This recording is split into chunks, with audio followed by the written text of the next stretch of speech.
Yes, sir. There are some questions that are being raised by cooperative members that need some clarification on, which is one of the reasons we have here today. Sir, you have built a reputation in the real estate for over 30 years, and we want to know why we believe the cooperative society should partner with Common Sense Estate and Madiva Global.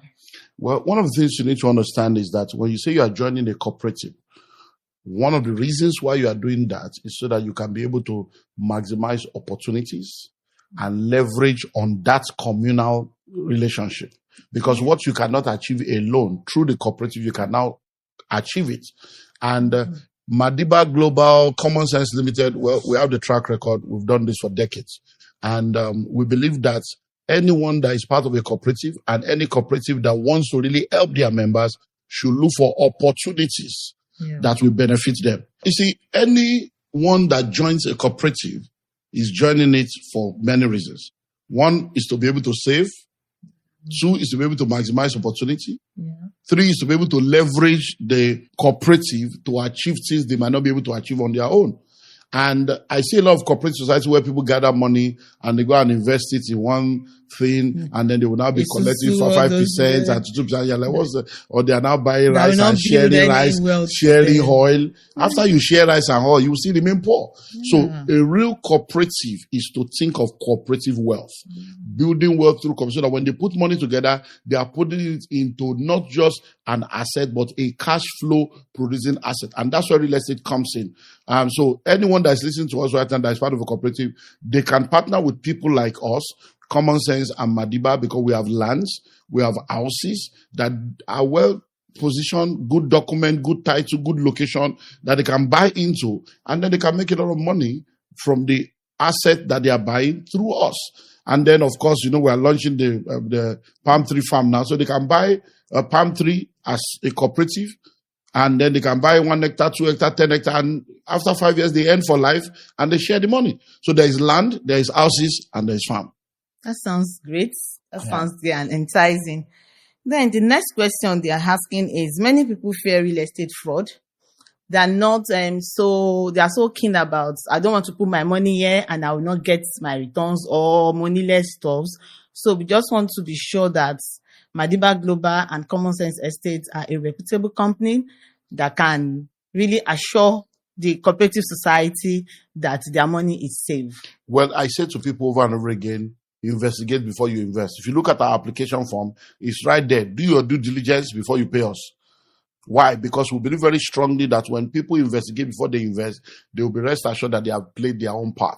Because we don't like people just throwing money around. Many times people say this person is a scam, that person is a scam. The same way we have irresponsible investment scheme, we also have irresponsible investors that are too lazy to do their due diligence.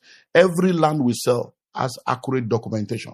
So number one, don't believe us. Ask for the document. We are not a company that will tell you it's a private document. No, this is our layout. This is the approved layout. This is the register survey. Go, let your lawyer go and check. And then you will come back and see it to be true. Number two, visit the place.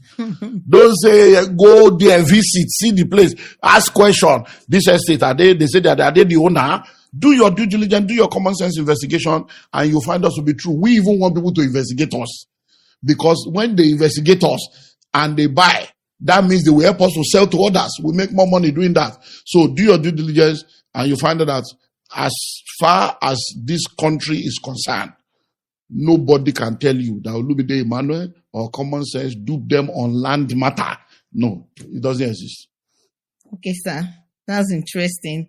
Then another question is, what key principle of wealth building do you personally follow that cooperative society can adopt? That is simply asset acquisition and cash flow. Okay. So I do a lot, but many of the things, so let me just give you a few. Number one is asset. Make sure you acquire assets. Don't just keep money in the bank or use money to acquire liability. Acquire asset. Number two, think cash flow. Whatever you are doing, this asset, will it produce cash flow? And number three is that diversification, multiple streams of income. These things have helped me. I started with asset acquisition, but I did not understand cash flow for a very long time. It took me maybe like 8 years to grasp the cash flow issue. It didn't click earlier.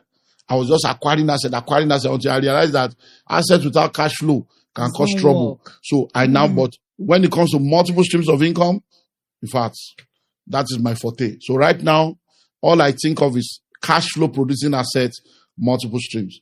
And that's what I would tell any cooperative society to do. Make sure that if you are investing, not buying rice and gari. Those are the days of our fathers and our mother. You don't know the road to the market to go and buy gari by yourself. Now you have to join cooperative to be sharing rice in December. Is that what your life is all about? You are sharing rice 10 years later, you are all still poor. How many people are in the cooperative society where they are sharing rice that are millionaire today? You have been sharing rice, you are still poor. You're cooperative to share rice. Is that what we are talking about? No. We are talking about building wealth. If all of you had come together, you had bought a land for 70,000 and the land is now 7 million, or you bought a land for 10 million and the land is now 100 million. You can look back and say, this is what cooperative did for me because I bought it and I was able to pay small. Or you bought 1 hectare. If you buy 1 hectare of our palm tree now, after 5 years, you'll be making about 6 million every year. So if you are making 6 million a year because cooperative help you, even in your retirement, you'll be thanking the cooperative. So that's what they should be thinking of. Okay. Thank you so much, sir. Thank you. Still on the clarity of the questions they are asking, why is land banking still the smartest way for cooperative to make money? Because they are still producing land. Oh. Land does not increase in size, but to continue to increase in value. So any land you buy today, a city today was a village yesterday. A village today will be a city tomorrow. So we tell people, we don't wait to buy land. You buy land and wait. Just buy the land without doing anything. No. You come tomorrow, it has increased. You come next tomorrow, it has increased. Land does not reduce in price. It's always increasing. And one major thing that people need to understand is that technology, infrastructure, and development changes the game. So when you buy the land, you never know what technology, what infrastructure, or what development is going to come into that place. And you just realize that 5 years down the line, 10 years down the line, your story has changed. So it's something that you need to do. So you don't do cash banking. You do land banking. Thank you so much, Doctor. The last question for the day. We have rapid appreciation in some Madiva estates. Can you state a real example of how quickly land appreciates? Okay, now we are presently in our studio. This studio is located in the Madiva, apartments. And when I bought this land about 17 years ago, I bought 3 plots of land for 1.5 million, which is where we are right now. And it was 500,000 naira per plot. Wow. Right now, if you have 50 million naira, you can't get a plot here. And that's just about 17 years ago.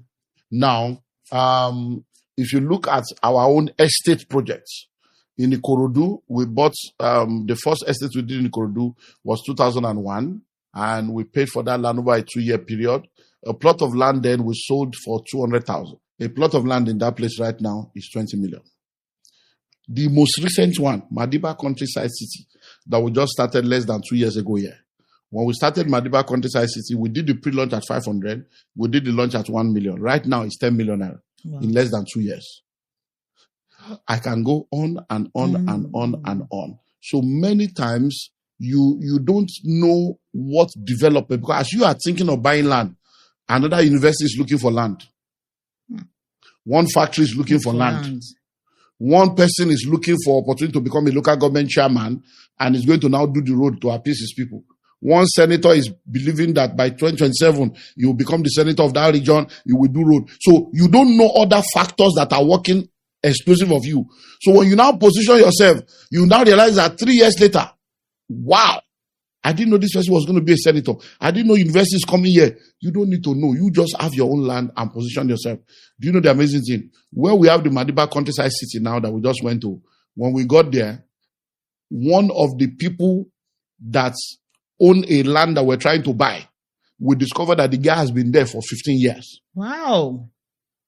And 15 years. So I'm like, this place that we are calling bush today, somebody was already there 15 years ago. Guess what? We had to buy the land from him at 3 times the price we are buying the other land. Because when we now did everything, his land was now in the middle of our land. So our land was now like this. We go like this, go like this, go like this, go like this. So it's like, we have to buy this guy. So that we can have a straight line. We have to buy his own land 3 times of what we bought the other ones. Why? Yeah. Because he has been there over 15 years ago. And he told us that he too bought for land bank, so he cannot be selling at that price. So You can't go wrong when you buy land in the right place and at the right time. Thank you so much, Doctor. Thanks for having me. A lot has been heard, a lot has been learned. So thank you for taking your time to come to the program. We'll be having more of you when next we are hosting our